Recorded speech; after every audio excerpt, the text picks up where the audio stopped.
Welcome back. If you just joined us, you're watching Channels Television, celebrating 21 years of professional broadcasting.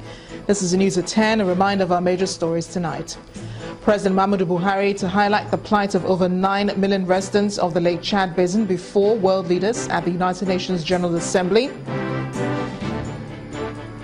The Nigerian Air Force conducts several airstrikes on Boko Haram strongholds in northern Borno State, leaving many casualties.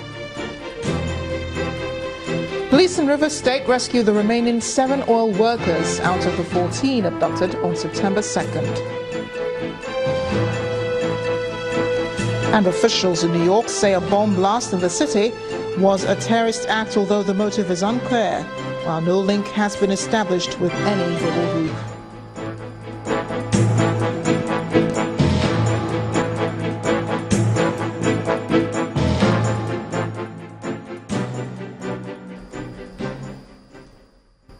Remember, all our top stories can be found on our website, channelstv.com, and on youtube.com/channelsweb. To log on to m.channelstv.com to view us live on a mobile device. You can also download the Channels TV app for Android, iOS, and Windows phones from their respective stores. Besides the news and updates, the Channels TV app has an eyewitness feature. We encourage you to use it to share those videos or pictures or news of happenings around you. Just install the app, then tap and swipe to reveal the eyewitness menu and follow the instructions. Let's take a look at some of the pictures that you sent into our eyewitness portal. We begin with this one. It's from Adeniji area in Lagos State. It's a picture showing the impact of indiscriminate refuse dumping in this blocked canal. Our eyewitness reporter advises residents of this area to show more concern for the environment. Our next photo shows some bad portions along Douglas Road in Owerri, the Emu State capital. Our eyewitness reporter wants the government to fix it. On the flip side, this photo shows ongoing construction work on a road in Bariga area of Lagos. Our eyewitness reporter commends state authorities for this intervention. This photo was sent in from Okpanam area in Asaba, the Delta State capital. We're seeing floodwaters after an hour of heavy rains. Our eyewitness reporter wants the government to create larger drains.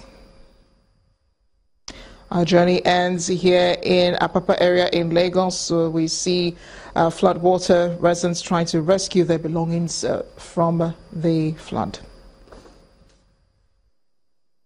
Thanks for sending in those pictures. Know that you too can become an eyewitness reporter for Channels Television. As the National Assembly prepares to resume sitting on Tuesday, September 20th, the spokesperson for the House of Representatives, Honorable Abdulrazak Namdas, has been speaking on the need to support constituency projects. On Channels Television Sunday Politics, Honorable Namdas says due to current economic challenges, constituency projects can help Nigerians feel the impact of government in rural communities. No member of the National Assembly or member of House of Representatives executes these projects. It is bidded, and then it is the MDAs that will give out these particular projects and later award contracts. Our own is to supervise. I want to make a clarification here. I know that right now there are a lot of states that have been having issues with payment of salary. And if you go to the local governments, we also have issues. Some of them cannot pay salaries. So you don't expect any development. It is these constituency projects that we attract from the federal government that we give people opportunity to do these projects in our various constituencies. So if people are saying that these constituency projects should not be executed, you are not just anti-National Assembly. I think it's an anti-people statement. People should allow us to do it. On September 8th, President Muhammadu Buhari launched the Change Begins With Me campaign. The essence, according to the government, is to emphasize the responsibility of citizens in the attempt to address the decadence of present-day Nigerian society and through the positive change that the country craves. In what many have described as a throwback to the war against indiscipline of the then Buhari military regime in 1984, the new campaign seeks to persuade rather than coerce people to achieve attitudinal change in all facets of society. I'll be joined now on the news at 10 by our in-house data analyst, Babajide Ogusanwo, to look at the new campaign and how different it is from other orientation programs in the past. You're welcome to the news at 10. Good evening, Namara. Good evening. Well, what's really new about this campaign? I mean, is it just a change of name?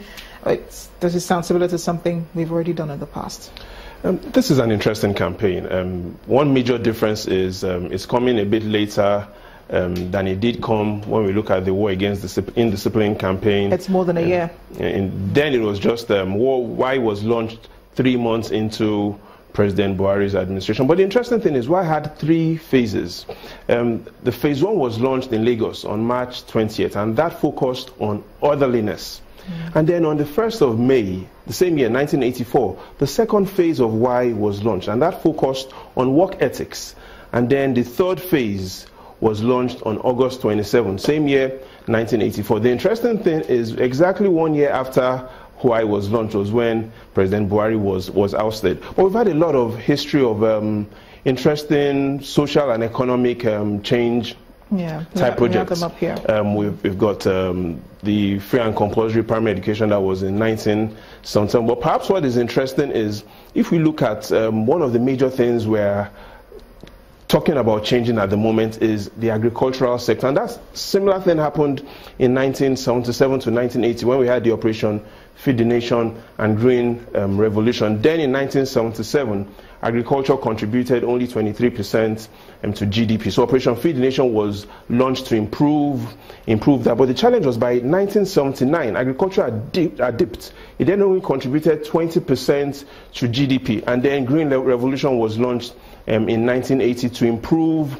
that. And yes, that even changed because agriculture's contribution to GDP then moved from 20% of GDP to 32% by 1983. So we saw a lot of positive change that the Green Revolution brought. But the challenge today is agriculture is now back, based on the NBS's last report, back to 22.5% of GDP, the same level it was in 1977. So here is what it means. Even though we're looking at the change program, we also need to clearly define how we want to change our plans for agriculture. Do we want to be known as an agriculturally driven economy, an economy that is driven by industries, or perhaps an economy that is driven by services? I think what's also most important to ask is how much of an impact this will make on citizens. Because if you say change begins with me, it sounds like a blanket statement. You know, it's not as specific, you know, as some of these campaigns that you have outlined. Yeah, so here's the challenge. The challenge is how do we measure the impact of change? Will people be, first of all, easily take on that message? And now there's no globally accepted way to measure the impacts of change. But one of the things we've done is to look at how easy is it for people to change even their smoking habits. And here's what the report clearly shows. At the moment, now this is a survey that was done by the Global Adult Tobacco Survey, which the World Health Organization, the NBS, and the Federal Ministry of Health participated in. It clearly shows that even though 82.5% of the people believe tobacco causes serious illness, and now these are those that smoke, less than half of them, that's less than half of smokers, have made an attempt to change. So here's what it means. It clearly means once you have a habit, it is often difficult to change. And now this is about the closest proxy to be able to find out how easy and how willing will people want to change. But is all O+? No, it isn't, especially if we look at some similar program that we had in 1986 and 1987. The Popular Structural Adjustment Program, SAP, and MAMSA, Mass Mobilization for Self-Reliance, Social Justice and Economic Recovery. Two things that happened before SAP was launched in 1986. The first was the unemployment rate was extremely high.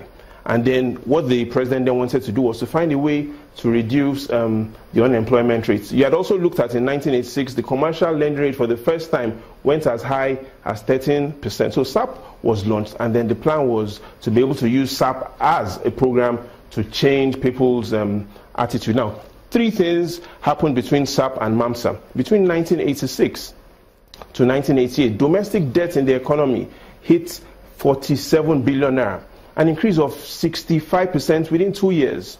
Now, what people are asking is, will this same thing happen this time around with this change program? Then as well, our foreign debt hit 108 233 billion naira within 2 years, between 1986 and 1988. Amara, that's a 223% increase in foreign debt. And perhaps even more importantly, looking at the average exchange rate of the naira to the dollar in 1986 was 2 naira 2 kobo. By 1988, it had gone as high as 4 naira 50 kobo. So people are asking, what will happen this time around? Will our domestic and foreign debt increase? Already we're seeing changes already to the exchange rate. The days ahead will be interesting to clearly understand what the policies will be. Yeah, and the CBN is meeting on Tuesday for that Monetary Policy Committee meeting. What should we expect, considering that this is the first meeting that the country, the first meeting after the country officially got into a recession?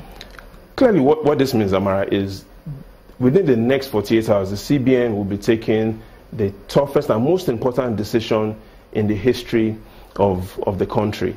Right now, we are looking at...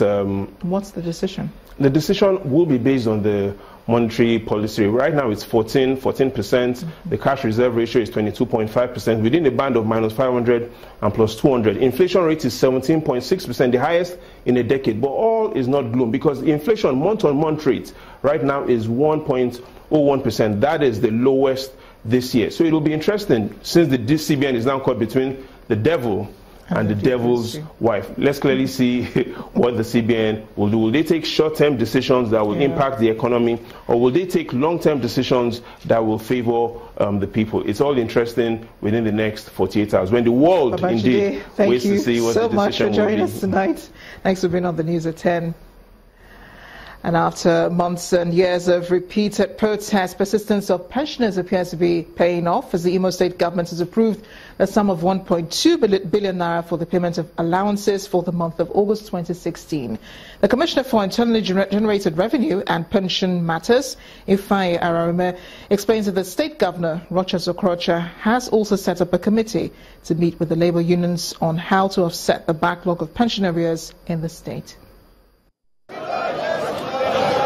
The non-payment of pension and arrears has been a major bone of contention between the Emu State government and labour unions in the state, especially the Nigerian Union of Pensioners.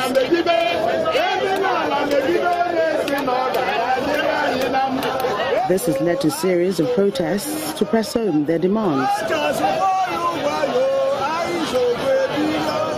Also, several meetings have been held where the pensioners have always accused the state government of negligence and non-payment of monies owed them. It is on record that apart from some selected payments made to some pensioners last October 2015, the Emu State government is owing the pensioners as follows.